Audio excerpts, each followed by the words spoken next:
باب نمبر 20، باب قبول الصدقة من الكسب الطيب وتربيتها.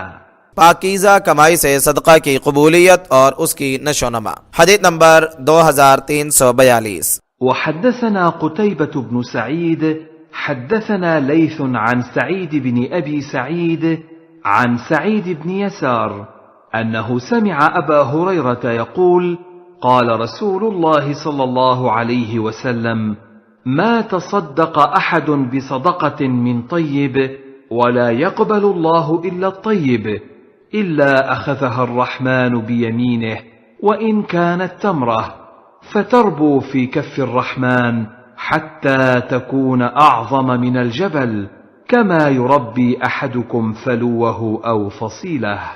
حضرت ابو ہریرہ رضی اللہ عنہ بیان کرتے ہیں کہ رسول اللہ صلی اللہ علیہ وسلم نے فرمایا، جو انسان پاکیزہ مال سے صدقہ کرتا ہے اور اللہ تعالیٰ پاکیزہ مال ہی قبول فرماتا ہے تو رحمان اسے اپنے دائیں ہاتھ سے لیتا ہے، یعنی قبول فرماتا ہے، وہ اگرچہ ایک کھجور ہی ہو، پھر وہ رحمان کی ہتھیلی میں پلتا پھولتا ہے، یعنی بڑھتا ہے، حتیٰ کہ پہاڑ سے بھی بڑا ہو جاتا ہے، جیسے کہ تم میں سے کوئی اپنے بچھیرے یعنی گھوڑے کے بچے یا ٹوڈے یعنی اونٹ کے بچے کو پالتا پوستا ہے.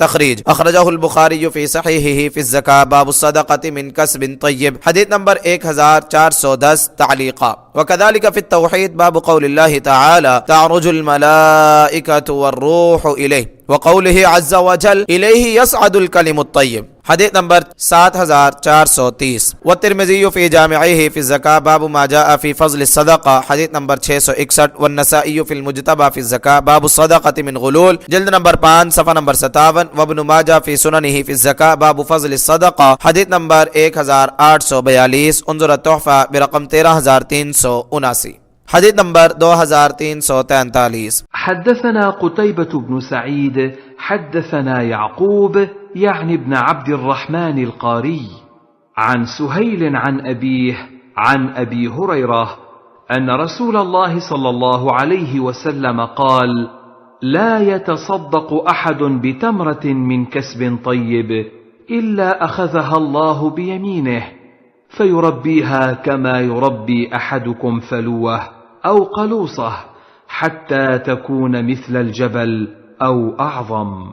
حضرت ابو ہریرہ رضی اللہ عنہ سے روایت ہے کہ رسول اللہ صلی اللہ علیہ وسلم نے فرمایا، کوئی انسان پاک کمائی سے ایک کھجور بھی خرچ نہیں کرتا مگر اللہ اسے اپنے دائیں ہاتھ سے لیتا ہے اور اسے اس طرح پالتا پوستا ہے جس طرح تم میں سے کوئی اپنے گھوڑے یا اونٹ کو پالتا پوستا ہے، حتیٰ کہ وہ کھجور پہاڑ کی طرح بلکہ اس سے بھی بڑی ہو جاتی ہے. تخریج تفرد به مسلم انظر التحفہ برقم 12779. حدیث نمبر 2344. وحدثني أمية بن بسطام حدثنا يزيد يعني ابن زريع حدثنا روح بن القاسم وحدثنيه أحمد بن عثمان الأودي حدثنا خالد بن مخلد حدثني سليمان يعني ابن بلال كلاهما عن سهيل بهذا الإسناد. وفي حديث روح من الكسب الطيب فيضعها في حقها وفي حديث سليمان فيضعها في موضعها. امام صاحب اپنے دو اساتذہ سے یہی روایت سہیل کی سند سے بیان کرتے ہیں. روح کی حدیث میں ہے پاکیزہ کمائی سے اور اسے اللہ صحیح موقع و محل پر رکھتا ہے، اور سلیمان کی حدیث میں فی حقیہا کی جگہ فی موضعیہا اسے اس کے محل پر رکھتا ہے، یعنی مقصد دونوں الفاظ کا ایک ہی ہے.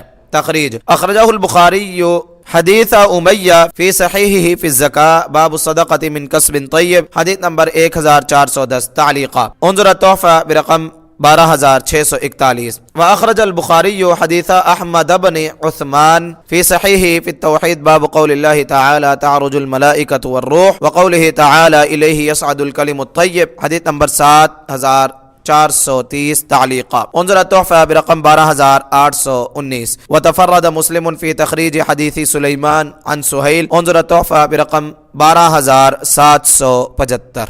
حدیث نمبر 2345. وحدثنيه أبو الطاهر أخبرنا عبد الله بن وهب أخبرني هشام بن سعد عن زيد بن أسلم عن أبي صالح عن أبي هريرة عن النبي صلى الله عليه وسلم نحو حديث يعقوب عن سهيل.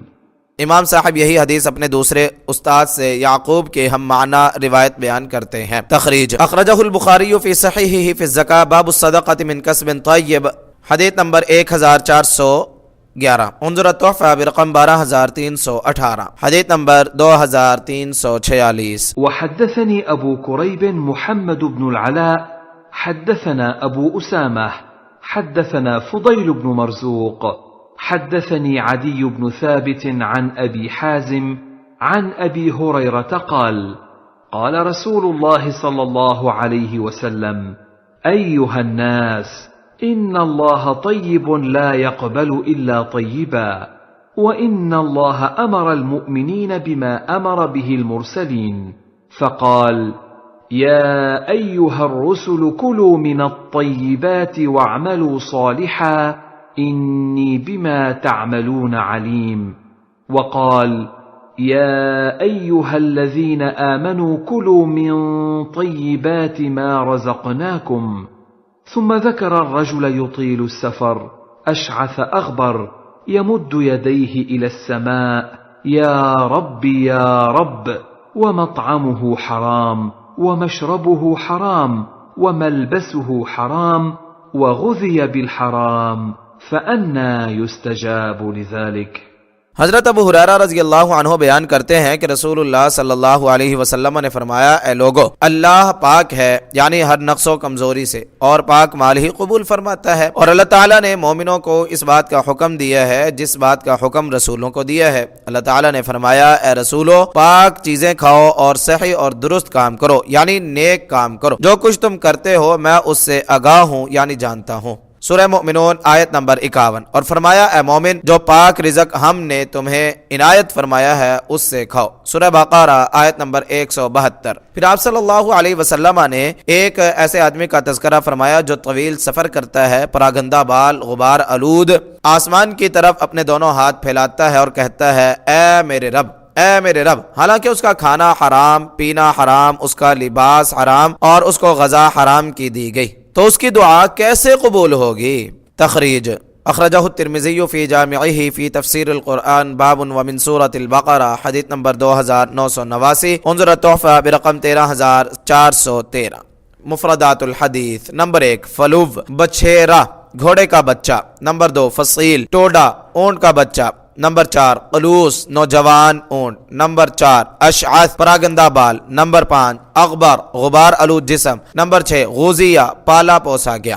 فوائد، نمبر 1، اللہ تعالیٰ ہر عیب اور نقص اور کمزوری سے پاک صاف ہے، اس لیے پاک صاف چیز کو قبول فرماتا ہے۔ ناجائز اور حرام مال اس کے ہاں شرف قبولیت حاصل نہیں کر سکتا، اس لیے ناپاک اور حرام مال صدقہ کرنا اپنے آپ سے دھوکہ اور فراڈ ہے، کیونکہ اللہ کو دھوکہ نہیں دیا جا سکتا۔ اس لیے اللہ تعالیٰ نے اپنے رسول اور ان کے پیروکاروں کو پاک مال کھانے اور اچھے عمل کرنے کا حکم دیا ہے، کیونکہ پاک رزق کھانے سے ہی نیک عمل کی تعریفیں ملتی ہیں، یعنی اور صدقہ بھی نیک کام ہے اور اسے وہی کر سکتا ہے جس کا مال حلال اور پاک ہوگا۔ نمبر 2، اللہ تعالیٰ بے نیاز اور غنی ہے، وہ صدقات و خیرات کا محتاج نہیں ہے، وہ انسان کی بھلائی اور بہتری کے لیے اس کو صدقہ کرنے کا حکم دیتا ہے، تاکہ قیامت کے دن ایک کھجور بھی جو اخلاص اور نیک نیتی سے صحیح اور برمحل پاک مال سے صرف کی گئی ہے، ایک پہاڑ کے برابر بلکہ اس سے بھی بڑھ کر انسان کے لیے نفع رساں ہو۔